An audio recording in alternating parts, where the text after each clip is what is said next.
You are useless here. Stepmama, please. You will go and walk in the palace. From today, you will serve the princess as her personal maid. Welcome Yes, to Your Dark Majesty. Heart Tales, where stories are not just told, but felt. Here, we bring African folk tales, emotional stories, and powerful life lessons to life through storytelling and animation. If you love meaningful stories, kindly subscribe and join our storytelling family. Now, let's dive into today's story. Long before the prince returned to the palace, before love and betrayal found their way into the royal walls, there lived a poor girl named Mimi. Mimi lived in a small village not far from the king's palace. Her home was a weak mud hut that leaned slightly whenever the wind blew. The roof leaked whenever it rained, and the floor was always dusty. She lived with her stepmother, a woman whose heart had grown hard with bitterness. Stepmama, please. Mimi, Useless girl, the woman get shouted out. one morning, fetch water before the sun rises fully. Mimi quickly stood up from the mat she slept on. Her dress was old and faded, but she carefully brushed the dust from it as if it were new. Yes, Mama, she said softly. The stepmother rarely called her by name. Most days, she simply called her girl. Mimi carried a clay pot on her head and walked down the dusty road toward the stream. The air was still cold and birds were just beginning to sing. She watched other girls walking with their mothers, laughing and talking. Mimi walked alone. But she did not complain. Mimi had a gentle heart. Even when life treated her unfairly, she remained humble and quiet. One afternoon, palace messengers arrived in the village. They beat drums loudly and gathered everyone in the square. The palace needs new workers, servants, cleaners, and helpers. The villagers murmured with excitement. The palace meant food. The palace meant survival. Mimi's stepmother immediately pushed her forward. You will go. At least you will be useful there. Mimi nodded silently.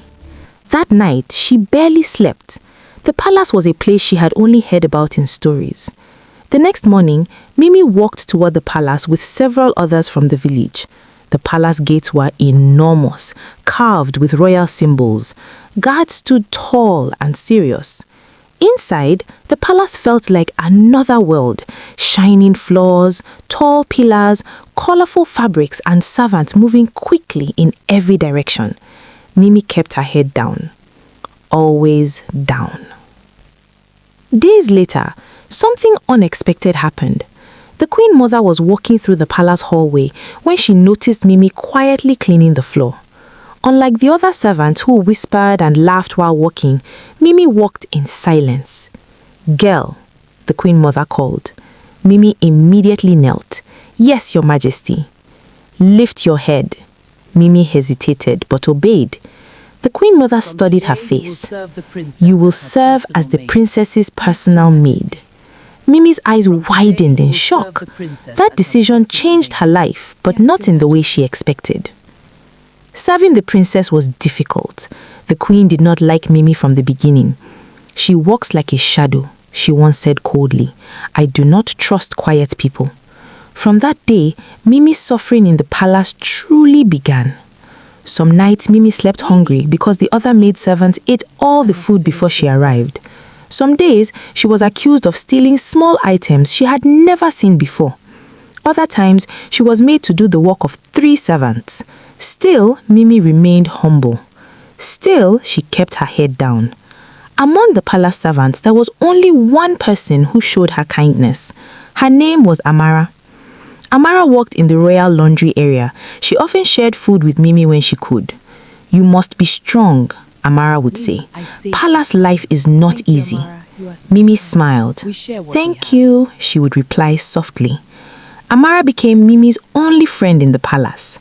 One topic the entire palace constantly discussed was the prince. Prince Obinna had been away for many years. Some said he was studying leadership, some said he was traveling across kingdoms, some said he would return soon. The prince is coming back, servants whispered daily. The palace would change when he returns. Even the queen mother spoke of him with pride, but Mimi had never seen the prince. To her, he was just another royal story.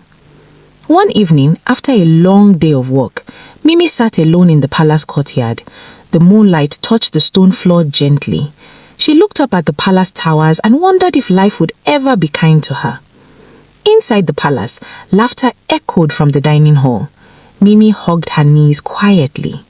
The palace was beautiful, but for her, it felt lonely. Very lonely. Days slowly turned into weeks inside the palace, but nothing became easier for Mimi.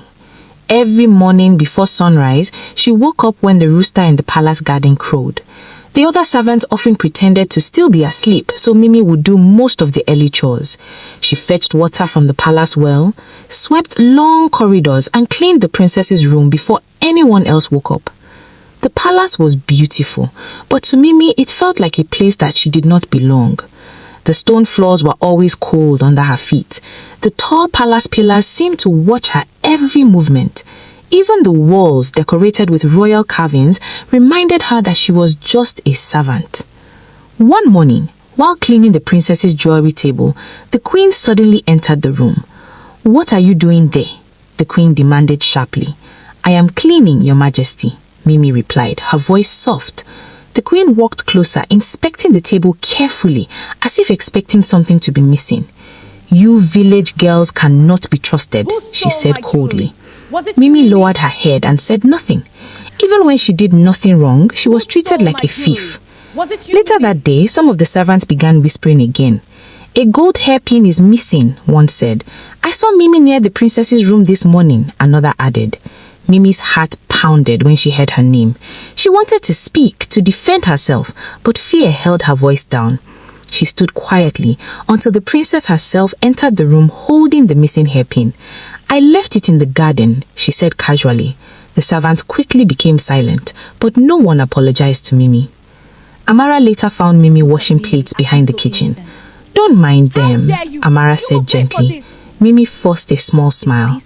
"I am used to it." Amara sat beside her and began to help her wash. "You shouldn't always accept pain quietly," Amara said. Mimi shook her head. "If I lose this palace work, I have nowhere to go." Amara looked at her with pity, but said nothing more. That evening, the palace prepared a large meal for visiting elders from the village. The smell of food filled the air, making Mimi's stomach ache with hunger. She helped cook the food, but was not allowed to eat with the others. By the time the servants finished serving everyone, only empty pots remained. Mimi drank water and told herself she was not hungry. As she walked across the courtyard that night, she saw the princess laughing with her friends, wearing beautiful fabrics that shone under the lantern light. For a moment, Mimi wondered what it would feel like to live without fear or hunger, but she quickly pushed the thought away. That life was not meant for someone like her. Another day, Mimi was asked to clean the Queen Mother's hall alone.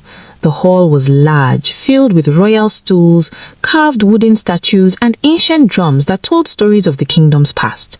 As she wiped the floor, she noticed the Queen Mother watching her quietly. "You work hard," Mimi replied. "Thank you, Your Majesty." "Why do you always look down?" the Queen Mother asked. Mimi hesitated before answering. "It is safer that way." The Queen Mother studied her face for a moment, but said nothing more. When Mimi left the hall, she felt confused. It was the first time someone in the palace had spoken to her without anger. That night, Mimi and Amara sat outside the servants' quarters looking at the stars. "The palace feels different lately," Amara said. "How?" Mimi asked. "I don't know, like something is about to change." Mimi wrapped her arms around her against the cold. "I just hope the change is not worse." Amara smiled slightly. "People say the prince will return soon." Mimi had heard that many times already. The palace had been talking about the prince for months, yet he never came. "What kind of person do you think he is?" Amara asked. Mimi shrugged. "A prince is still royalty. He will not see people like us." Amara looked towards the palace towers. "They say he is kind." Mimi said nothing. Kindness was something she had learnt not to expect. The night grew quiet. The palace lanterns flickered gently in the wind. Somewhere far in the distance, a dog barked. Inside the palace walls, life continued as always. Servants walking, nobles resting, and Mimi carrying her silent pain. Then, just as dawn began to break the next morning, far away, a royal horn suddenly sounded in the distance. Servants looked at each other in excitement. Could it be? Someone whispered. The priest may be returning soon. Mimi did not know it yet, but her life was about to change. And that is how this story begins. Every choice we make carries a lesson, and every story holds wisdom for those who listen carefully. Thank you for watching Dark Heart Tales. If you enjoyed this story, don't forget to like, subscribe, and comment to support the channel and see more African folk tales. Until the next story, keep your heart open and your mind wise.